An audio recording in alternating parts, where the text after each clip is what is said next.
بناو خدای رحمان و رحیم حمد و پسندان جو خدا ربه صلاة و سلام لسر مزن ما سروک و رزان ما حضرت محمد مصطفى علیه السلام و لسر آلو اصحاب و اتباعی و توان به حتی رجا قیامته تماشوان هجا د برنامه کنو یا عشیرن ما ام لپیشبری وانه ایرو د برنامه خود ام لحرم کردستان یا باشور یا عراق ام لپارزگاه تل عدس لقضا بردرش گنده گلو ام لپیشبری وانه گنده گلو عشیره گوهون جنز و ناس زکن نخاسم کردستان ترکی گوگلک جارا ناو دنگوان حس کریه دبیجن بوتان ام بعشیره بوتان را ام هف بیوینه بکن سروکو پیشکش عشیره بوتان مام رمزی آقا لگلمه ما تکلیف لیکر جبو ده حق عشیره ویده هف بیوینه ام پر بکن خودش رازی به تکلیف ما قبول کرد منش کناند دریه خواه یه گنده خواه یه مالا خوش مرا وکر ام بونا میوانه وی نها لتنشت میه لجوات اما بل رمزی آقا برازیوی هنه برازیوی بهزاد آقا هیا کک لقمان هیا گندی هنه پسمامی وی مرووی وی هنه جوات گش هیا جوات خوش هیا مجی بخشی رمزی مام رمزی آقا براستی گل خوش بو اجبوی برنامه ما اصرار کردم گومی الحوشه البخشه برنامه ساز بکن منش کنان نها ام لگنده گلو کردستان باشور لگنده گلونه به عشیره بوتان ره ام هف بیوینه دکن از هده درز ناکم مام رمزی آقا بخیر هاتنه برنامه ما سرچاوار هاتنه سرچاوا هنوجی بخیر هاته خیره خود الوبه خود جورازی به مالوا آبابه و منش کنان دریه خواه یه گنده خواه یه مالا خواه وکر جبوی برنامه عشیرن ما ام سر ناوه نونر و خباتکاری تلویزیون سپاسی و پیروزباهی خود پیشکشی جنابه و همو اندام عشیره بوتان بکن گلک بخیر هاتن سلام سرچاوا باشین سلامتن سرچاوا خیر و چاوانه سلامت شی خود جورازی به شخوا گنده گلو یه بوتانه بله گنده گلو کی بله. بوتان یه بوتان بله. انشالله کلی که گدید حق بوتان ده بکک بهزات و کک لغمان و ما آگاهدار بک لگل ما لترکی جی بوتان هنه عشیرک گوره جی عشیرک گرینگه براستی عشیرک مزنه سبحان الله بریاز بورم گون بوتان دمجیه مدت یه ترکی بجام بو چونکی بوی ناوی عشیرک دور هیش خواه پیشی و جوراتنه انشالله کلی کگدی همه بحث بکن سروک عشیر خدا مزنه گهداری آواد کن شوال گور آگاهی حریم جی و گو مستنده بو خدا جو رازی به براستی جبو و برنامه گو دریه خو بگر جاره کده ام سپاسی خو پیشکش چاوا شد خیر و سلامت خدا جو رازی سلام هاتن سرچاوه ما خدا جو رازی به چابه و سر گلابه خدا جو رازی به خدا عمره و دریج بکن انشالله مام رمزی از میکروفون جار دیست دریجی تبکم از بزیورم به میوانه برنامه سروان یدن از انشالله میکروفون دیسا از دریجی و بکم تماشاوانین هجا د برنامه آمده کک لقمان هیا کک لقمان قط اوجی بوتانیه ده حقی گنده نخواستم از خوازم آگاهیا جه بگیرم کک لقمان هونجی بخیر هاتنه برنامه ما سرچاوار هاتنه خدا جو رازی به کک بهزاد هونجی بخیر هاتن برنامه کک بهزاد عبدالرزاق آقا اوجی میوان برنامه شخوا همو گند میوان برنامه نه معزوبانتی آمد کن هم باشین سلامتن هر دوجی ممنون سپاس وقت که خیر به سر خدا جو رازی به رحمال دی بابا و کک بهزاد از بزی ورم سرتا بس اول از دخوازم کک لقمان خو بده ناس کرن کک لقمان ناوه و برناوه و یه مام رمزی آقا جبرگو من وی تقدیم کرد ازش خو بزیورم سروی من ناوی وی نپرسی من وی تقدیم کرد بو یه و باوی و باف بیره و حیجی اون زانه گلک خیراتن دلم خود و باتنی هوا از لقمان قطع اوان ناسنامه من اد بیجنه لقمان قطع خوناوی من از لقمان مصطفى رمضانم بس هم قديم دبيجن مالا قطع لقمان قطع كره مصطفى قطع كره رمضان قطع سليمان قطع حتى دقيقة كوتاي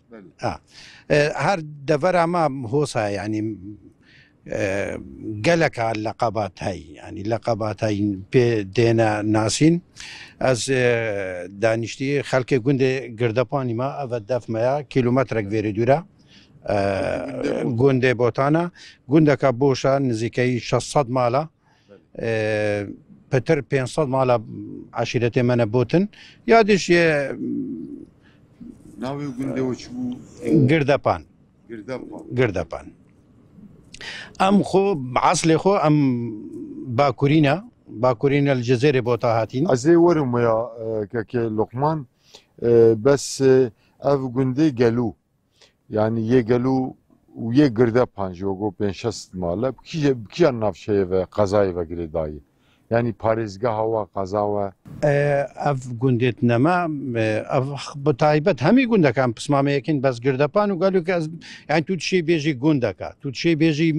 yek aileye em ser bnahiye daretuyena ser kaza berdaraş muhafaza ma دوكا سر بارزگاه دوكا نابينامو بردراش تقريبا از بيجم 7 كيلومتر قال دوهوك 120 كيلومتر 130 كيلومتر كهوسايا ام هزار دبيجن خواكورك كتيتا مثلثة ام كتينا هوسا يعني ام الميسل تقريبا 45 دقيقة من الميسل دورين بارزگاه مثل عمل دهوك اربيله هفليري نزيكا يعني هم 45 دقيقة عملية دورين من يدهوك بارزگاه ما افج يعني ساعاتك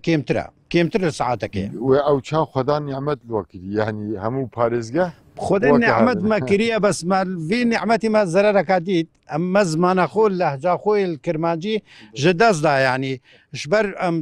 بتر نزيكي 400 ساله من في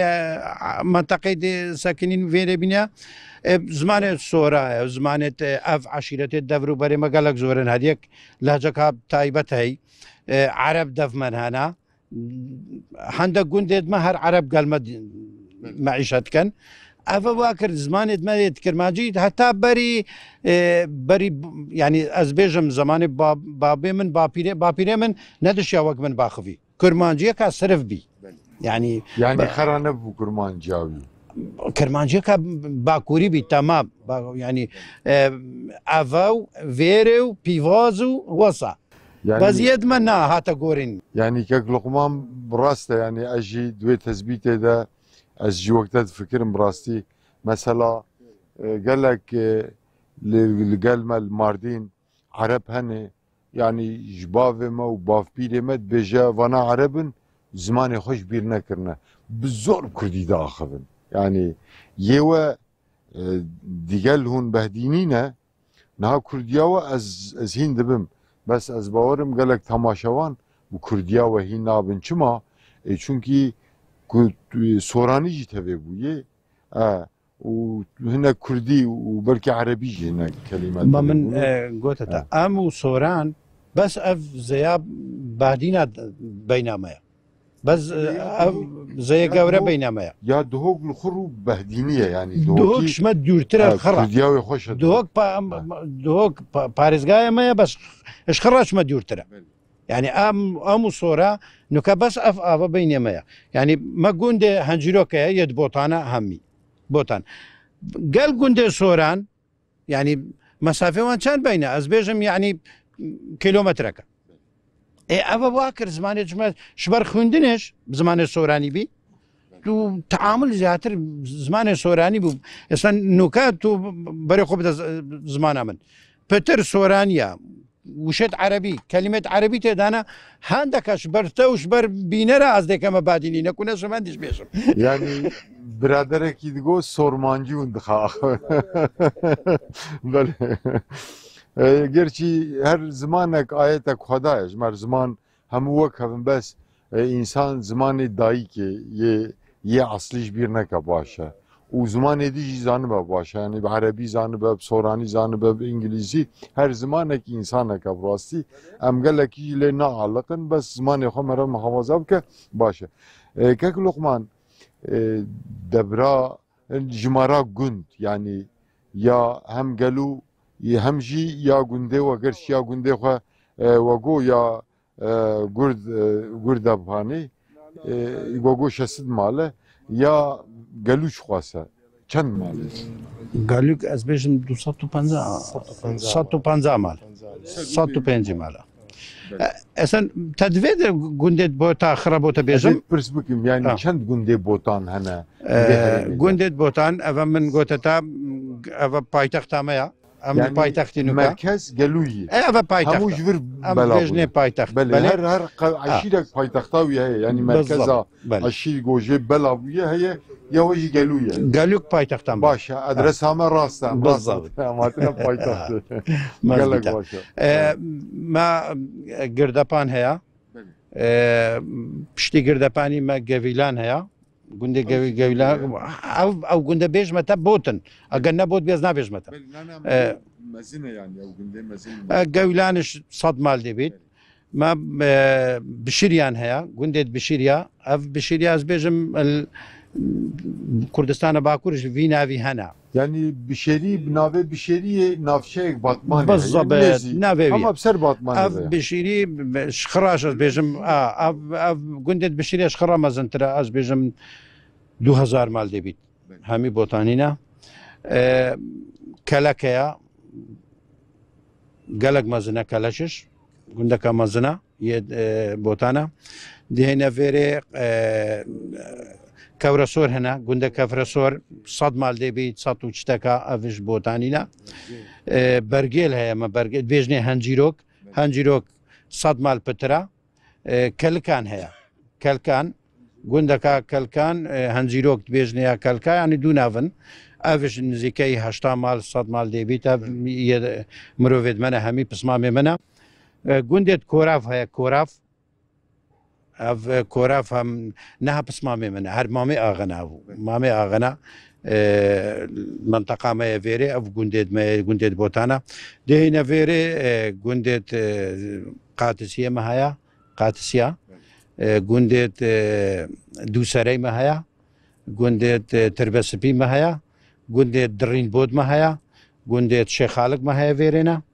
ev gundê botanin Türkmas hene gundê Türkmasa hemî min dirîn got yani qasrok gunda qasrok ev jê botanê yedmene bi tavatî wego 22 gund ez bêjim nabîte 22 gund ez bêjim hevde gund çünkü hendek çawa dêbîte 22 hendek gund heye muşterek em dibêjin mezra cema jê biçûk re dibêjin mezra hinek mezra jî hene yani biçûçkin çend male ne gunde niye belê têgî kek Luqman debra ev botan ev herêma wan ev gundê gojmart herêmekin debra wan çi dibe Xudê debra me vêrê ev menteqeka zîraî bîne ev yek du sala piçeka baran kême û zîraet dîne eger ne meîşeta me vêrê ser berê ser mer û malat bî meîşetkirina mer û malat û ser zîraetî bî zîraet genim bî ceh bî nog bî nêsik bî serdemekî birinc bî belê serdemeka zor birinc bî meîşet hevî menteqeyê ser zîraetê bî Luqman terjdarî yani heywan terjdarî Xwedê nûke maye bes heywan wekî berê niye heywan hem xelk piçeka golankarîş xelkî bûye neşe piçeka bi zehmet bîye zehmet ketiye bes heye ji hemî gunda heye bes ne wekî berê meselan vî gundî nûke ez bêjim 1000 حیوان هەیە بەرامبەر وی گوندی 5000 حیوانەبی 10,000 حیوانەبی وەسابیانی مثلا من بریا برنامه جمام رمزی آقا پرسی مگو مامو yani ava golcina ama vakaniya diharike nizme av. Bes ez bala xwe demê cotkariya we bejye yani av hûn dernaxin. Çima ava xwas erdê bi xêr û bêr hene, bikne bexçe, bikne tişnîdin. Eva ne em sebebîn ev siyaseta piştî newet û yek û siyaseta piştî 2000 el Iraq û herêmê هیچ دعمەکە بۆ کشتتوکالی نینە دعمەکە زیراعی نینە هیچ دعمەکە بۆ جوتیاری نینە یعنی نوکەت و باجانە سۆر دەکەی باجانە سۆر بەرێ مەسەلە وی منتەقێ مە پتر ماڵەکە ئەم باجانە سۆردکردن نوکەت و باجانە سۆر بکە تو باجانە سۆر بکە دێکلۆ باجانە سۆر سەرتە ڕاوەستی دینارەکی بەهزارە تو یەک استیراد دێت 500 کێمتر یعنی دێ زەرەرکەی شبەن هەدێ وی منتەقێش نوکە زیراعەت لێکەم بیە کشتتوکالی لێکەم بیە مەڕووماڵات لێکەم بیە شبەر هەندێ ئاڤنینە بەرێ هەڤی گوندی ئەس بێژم 50 بیرێت ئاوێ هەبوو یەت بیرێت ئاوێ وێرە چاوانەمە بیرێت ئاوێ بەرێ 2 مترا مەترونیوە 3 مترا دێگەی ئاوێت و مەکینەکە سەردانێ بەس نوکە دێتە بیرێت دێلێدا و مەکینێ دانێسەر دێ چکەی دێت چکەی دێت باجانەکەی دێ زەرەرکەی دێ برنجەکەی دێ زەرەرکەی هەما زیراعەتە چکەی دێتە و خسار بچێت زێ خسار بی نوکە خەڵک نا بەرێ خۆ نەزیراعەتەیە سەر کرێکاریە و عملاتیە و ئاسکەریە و مۆزەفێت دەولەتەیە و وەسەیان yani pêwîstî pê navîne پێویستی پێ نەمانە نابخۆ بله کەک لوقمانی انشاءالله ez ê dîs bizîvirim serte ez ê mikrofon xwe ya kek behzat heye ez ê derheqê qebîla eşîra botan de behzat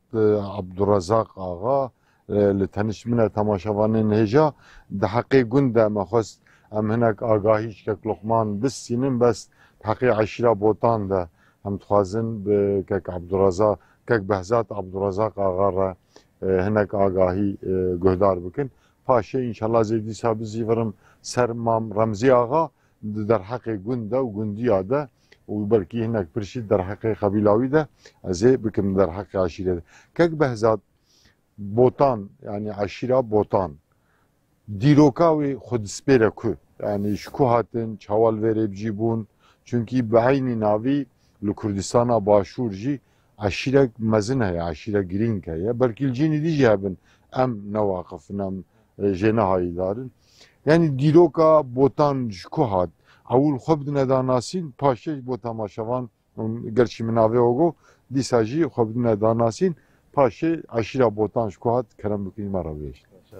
xwe ji we razî بداية بخاتنا وتكم كنال رهبرة تي في جمادين تايرن بخير بسلسل وسل شباب بخير تا وستافيتت كاين مدى بريما بخير بسل شباب نسبة عشيرتها بوتا يعني ام ديجين يعني بيجي نك عشيرت او منطقنا او وقت خو اماره بي يعني توشي الدولة بو بوتا وجا اب منطقة نك عشيرتها بوتا مجموعة عشيرة اللي تيرا هبون yani konfederasyon bu بالضبط امارات بو يعني وكو دولة بو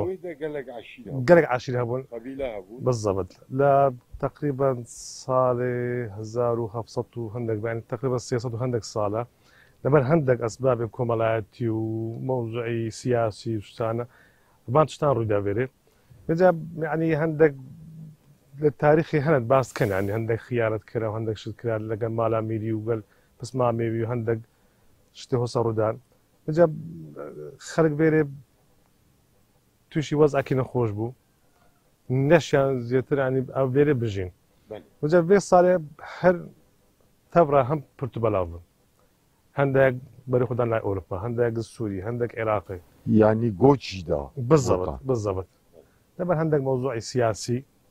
تشتهو صارو دا فيري عشرتي بوتا خوي اساسي جزيرة بوتانا جناب الشارع جزيرة بوتان مجموعة عشرة بيقاتيا بالنسبة مع عشيرتي بوتان أم هاتين غير أكنجبي سكني هذه 100 ساڵێ چەندیدا صالح 1700 تشتغل سياسة يعني يعني 100 ساڵێ هەفدەمیندا 100 ساڵێ هەفدەمین بالضبط قرني حفظه يعني قرني حفظه قرني حفظه باب زمان او مشكله زماني ما هاي كان ما هاد اشاره بيدا از مترجمه تمام تشتغل زماني ام تخش سر بارز قد دهو كينا بلان ام بتر نزيك الهفليري وموسري هاد زماني تخش يعني تماشاوان يجين بجا ام كهاتي بلا كم قلت كاملي اكن جيبين وكو عائليه ما بالضبط دابلين قلت الفيرد بيجني ركابه يعني او çağ باف بيده ونقوم بسبب شي مثلا هناك جفرج موصول چونه هاتنا تركي قيام كرنا البيشبري او çağ دولة عثماني هناك بونا خويني هناك وانو مروي خل هفنا كديا گوش كرنا يوا تو سدمك ديار هبو جوارا قوت هم شيء هل بي اسباب بو هم اسباب السياسي بو او جماعه بكوتش كده بيجا يعني كوتش كده ما تشابو يعني برافين بو از بيش بتا تشابا رافينش نبيتش ابي دجله فراتي تركيا تمنطقه ما رجع ام بيجي دبي يعني او وكل لاستيك تشوبا سر تختك داري تشكرن هما سرنلو بري قدانا اب تاتن اب تاتن وصا خو قطار كرن درس نبو سعر نبو قطار نبو تارب تشتغلت نبو اب وسائل نظر تبيجني وكو همبارة تبيجني بين كلك تشكرن هما بين كلك وصل بين كلك راسته في طريقة اوان شان بين منطقة بجا ما هلوكا بشتي تنصالة بشتي كأو ريق بنو حدود بنو وانشان شابو اتصالات بوا يعني ام بريك تسن وسائل اتصال مثلا او فيسبوك او تلفون او مباشرة يعني ام شان تعرفي قلق مروف وخزمة مية بوتا بكين جو سوريا جو تركيا عندك بوتا بين فيري ام نزاني او بوتا او جازاني ام فيرينا يعني فيديو معك او تصل صالة بينتش صالة ام شان بخر يكتب ناسنا وزيادة خينين منا عشيرتين منا ام يعني بيك با قشنا بيك يعني علاقتنا قريبة برزاق روجا كونور بهزات ازيو بمهرماو بكرين ولكن حالة امي دي ان شاء الله بدي غايوان يمدناسن وان يمدناسن بجا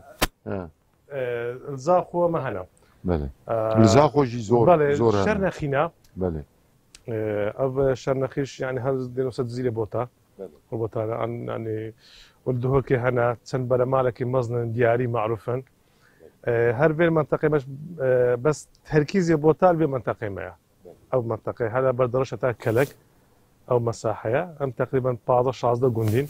كان لقمان نبي جندا كان زوج بيقول أم تقريبا هفت هشت تيلا بيجاتنا قبيلة بله من أو برس بكرة مثلا نها أزبيجم لتشبيه تاختانا به برس جريك منو مروفا كي بوتي شبه به أزورم قلي وقازني خب مام رمزي أغاب يعني سروكي عشيرة همية بس يه بنوان يعني عم بيجنا قبيلة ياجي بافك چند بافكن يعني هر بافك كيا سروكي بيشكش وي ريسبي وي زاني يا خوي مهنا نكم تسن قبيلك مهنا مثلا ام لولكي هنا تقريبا 6 دنا ام لولكي هنا لولكي هنا شرنخي هنا خماني هنا قزي هنا عباسي هنا بازدي هنا الكاويس هنا داز بيش متى كركولي هنا أماناش يعني كذا بحث كرد يعني 10-12 كان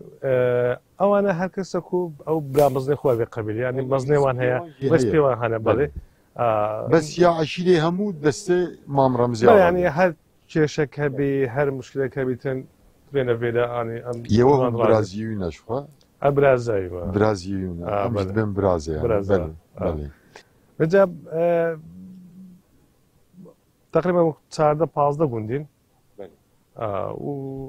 ام بحثي زمانش كرد بشكل زماني مبوهاتو قورين از بيجم تا پشتی سه چهاری ما هر کرمانجی داخفتن لغت ترکیه کرمانجی زبر او خندن و تیکلای چون که او دور بری من يعني ما سرب قضايا بردرشينا قضايا بردرشي برد قوتي ناحية بو بيش بتا قضاء قوتي ناحية عشائر 7 هفت عشير بيك هاتبو بردرش منطقة بردرشي هفت عشير بيك هاتبو يكش بقى عشيرتي بوتانا ماشا رجع عشيرة هريك زمانك هريك لهجك هي لهجة ما يبوتا يعني فرقي بقلوا هم يعني لهجة وان تقريبا هندك سر هورامي تشن هندك سر منطقة الشبكات تشن هندك يعني لغتي خاص تايبت هنا مجمعك دروس بو بجب لغتك دروس بو لغتك موحد لغتك موحد دروس بو المنطقة زمانك ام خد تقريبا بيتاخبين عندك فرق تدا هنا عندك فرق تدا هنا جبال هندك ام تيكراي ور عشيرة بينو هم بجنا ما جندا كدو ما خزماتي تيكر خالو خرزاتي تيكر ما فانتش تاخر ما كل قلبان عشيرتها باشا ما خير كير إذا هم زمان غوري هم خيني ما تيكر يكبو يعني تقريبا ام يعني كم جا ام يعني بيجي مثلا فلان عشيرته وفلان عشيرته لا يعني ام تقريبا قال هم عشيرته خو بيك حساب كيف بله شو هموش آدم وحواء هموش آدم وحواء هموش كردين بس عشير جيت دي او سبب كي ناس داناسين يا استا مثلا بيجي مثلا منطقه نابوتا او زادت بيجي زاد نابوتا مثلا دفري بوتا مدرسه بنابي بوتا او مقر يعني تشتري بنابي بوتا يعني تابد من دي خويا بنابي خو بله كيك بهزاد مرا تخميني جمارك بوتا هرمي بردارشي چه قاسه تخميني يعني؟ والله هرمي از نجم بجمة هرم براستي يعني جمارك تقريبا بس ده بيجي مثلا في منطقة يعني تقريبا 4,000 نفوس دي 8,000 نفوس تقريبا زيادتر çünkü yine gund bu 400 mala yani او هم هر مالك دو كسته دبن لا عفوا من صار 10,000 تقريبا 14,000 دبا بله صار 10,000 çünkü ama bas دوغن ما هي هريك 500 مالا شو او سيكس بحسبينا شو بينش تقريبا يعني بس دوغن ما هنا راسته البندا صد مالينا 5 زمان دوغن سيغون تني بدي خير صد مال 150 مال السنه بله كيك بهزات دنافا بوتان ده تدي دنك عشيره ده سياست مدار يل پیش درد كفن دنگ بيش درد كفن بروقرات درد كفن شيخ درد كفن سيدا مزن جوره درد كفن دبوتان ده عشيره وان ده بردارشي يعني كسك يور دركتن سيدا سياست مدار شيخ يل پیش وده هنا از بيجمنت يعني بس نب يعني بحد جبتش بمنطقة تو سياسة المدار وصاحب شهادة بتشد خندنتت مدرسة خندن بلا خندن زحمت بو يعني بيك جوان بابي من الصالة بينزو هفتي بينزو هشت شو قندك هالخالي منا عشيتي رجقرينا شو بيت خانت قندك تب نبو مدرسة نبو بخيني خندن يعني زحمت نبو مدرسة نبو يعني هندك تشنا شارع مثله موصل بيجنينك اتخانت مش أبشي إمكانية كبير بس يعني السنة راي أو همو أو زحمتيا هبون مثلا ما مثلا عبد الغني هبو عبد الغني بوتاني في سياسة مداركي معروف في أستي هريم كردستان وعراق لا سياسة مدار روجنامة نوز بو يعني بياكي شو ما مثلا عبد الغني بوتاني عبد الغني بوتاني الجاني يا نا عمري خدك بري 2 سال از بيجو رح ما خذ الليله او سياسه مداركي بلاوي عبد الفتاح هو كان ما مستاي من جوي تاريخي و ما دكتور طلعت هي شارزال بال جغرافيا و بانشتا يعني هنا زور ابقى ساعات يا بيدان بس بو عند الزور نبنا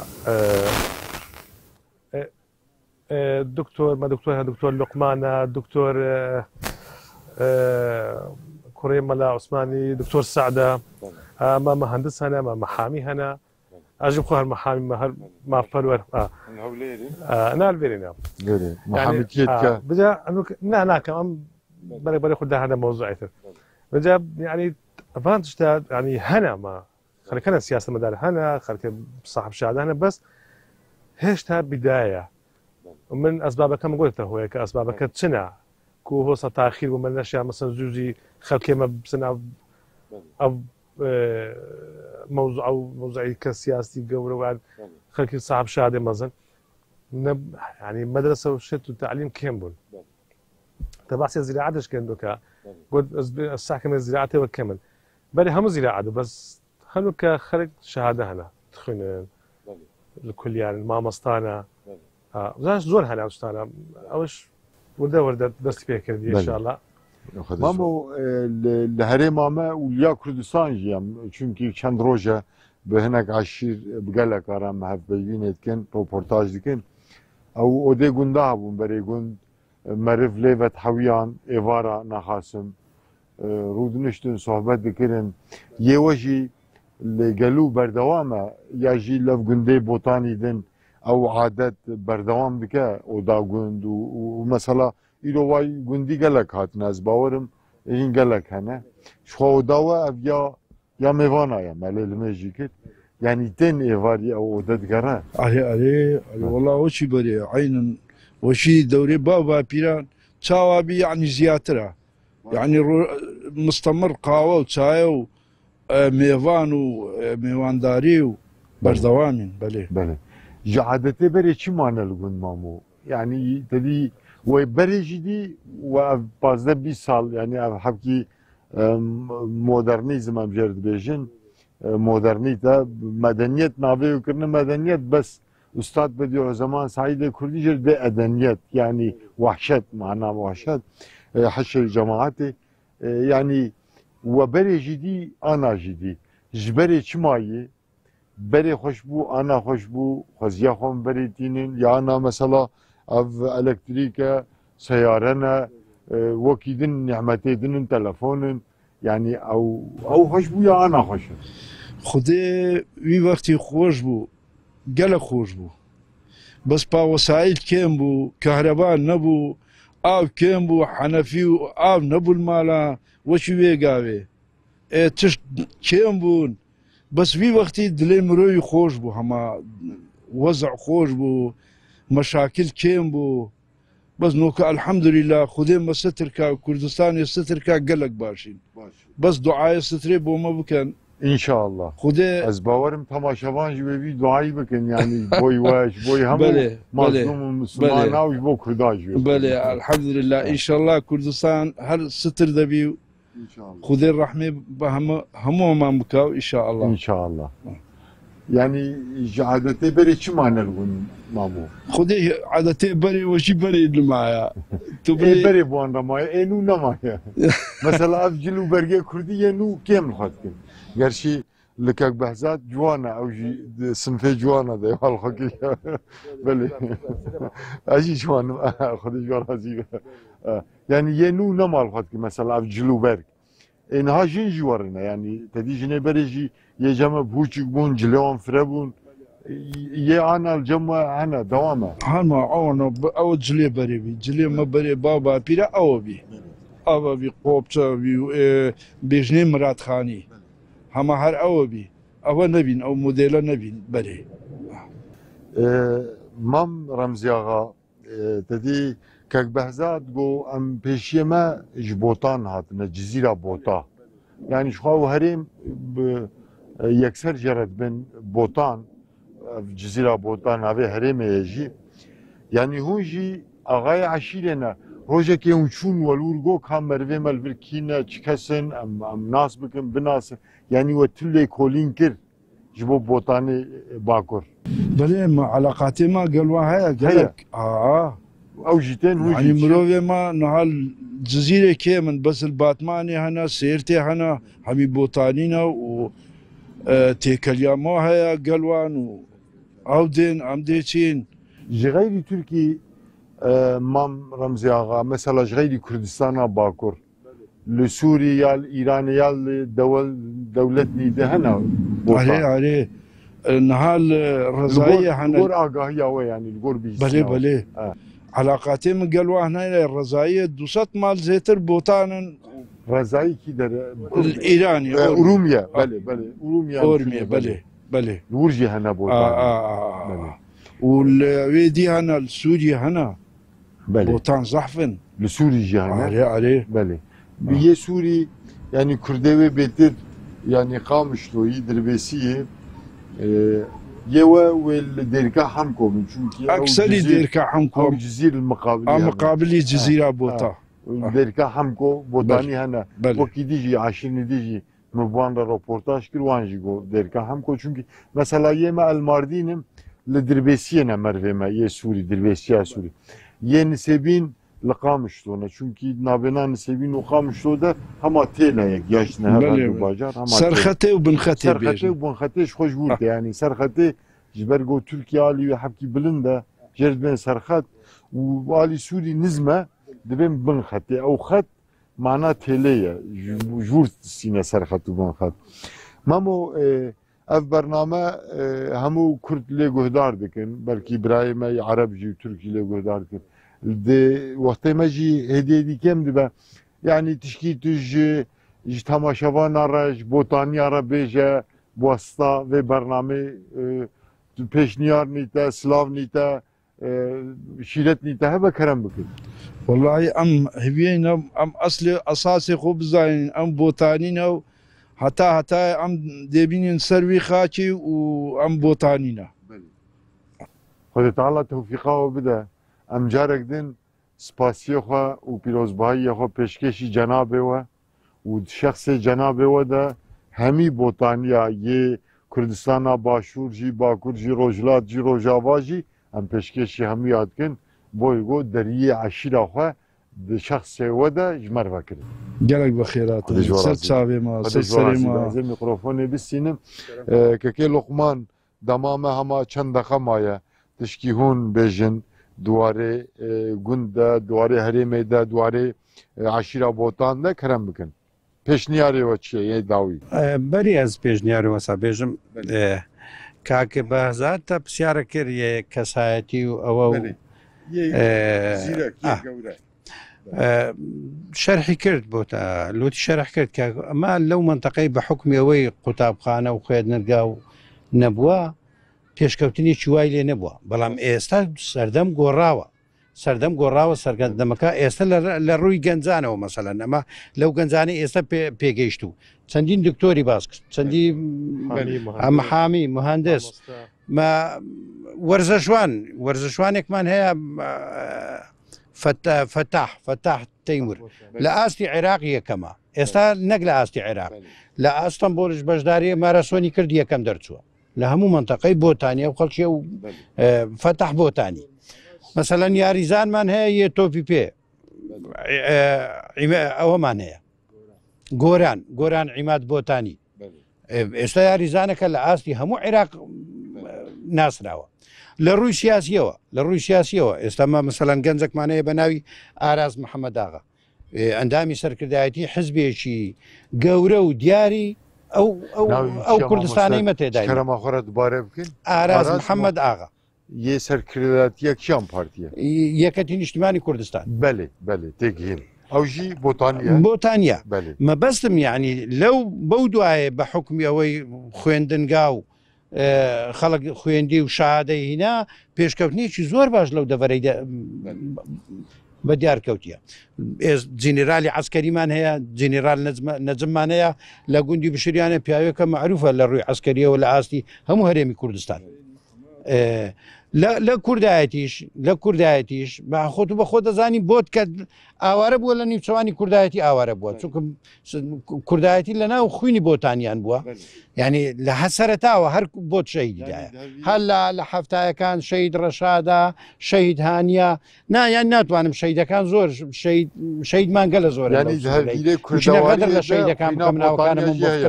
بەزەواریەدا خویناوان هەیە نازانم چ پرسیارێتت لە منمایە پێشنیار وەڵا پێشنیار ئەمە پێشنیارێکی توم قوبوولا یە مەسەلە زمانی دایک هەوڵ دەدەین جارێکی ترەگاتیەوە بە زمانی دایک قسەت لەگە بکەین پێشنیارم ئەوەیە هەر هەمومان بۆتانیە باکوور لوغەتی کوردی gelekîn yanî şîvê Kurdî devok em jê dibêjin bes botaniyê bakur yaxwe xera nekirine. Xera nekirine yê bakur. Pêjniyareke ew ya êsta bew tore komelayetiyanê heye گەنجەکانمان ئەوانی لە دوای مەدێنەوانی ئێستا پێڕاگەیشتینە هەم لە کوردستانی باشوور لە کوردستانی باکوور لە کوردستانی ڕۆژهەڵات لە کوردستانی ڕۆژئاوا پەیوەندیەک عیلاقاتێک ئەگەر هەر نەبیت لە ڕێگای تۆڕە کۆمەڵایەتیەکانەوە دروست بکەن لەوەی ئەو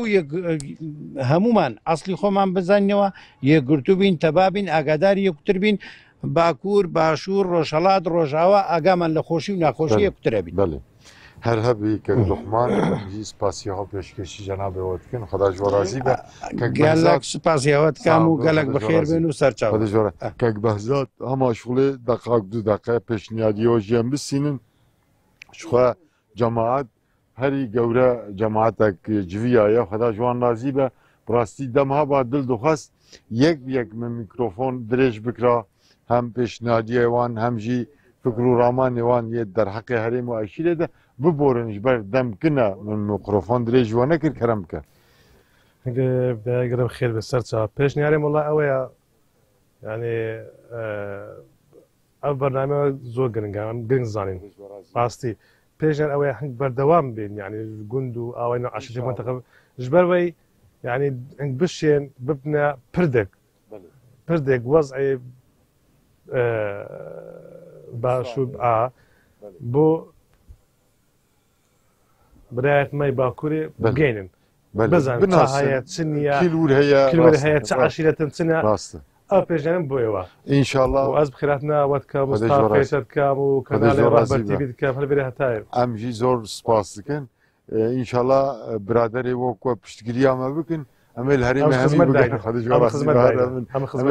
هەمی بگەڕن بگۆڕ قووەتاخوا کوردستانیدی ئینشاءالله بدنە ناسکردن بەرێ تەماشەوانن هێژا ئەم ئیرۆ لە کوردستانە باشوور ینی یا عێراق ئەم لە بەندەڕەش لە گوندێ گەلوو بوون مە عەشیرە بۆتان ڕە پێشکەشی عەشیرە بۆتان مام ڕەمزی ئاغا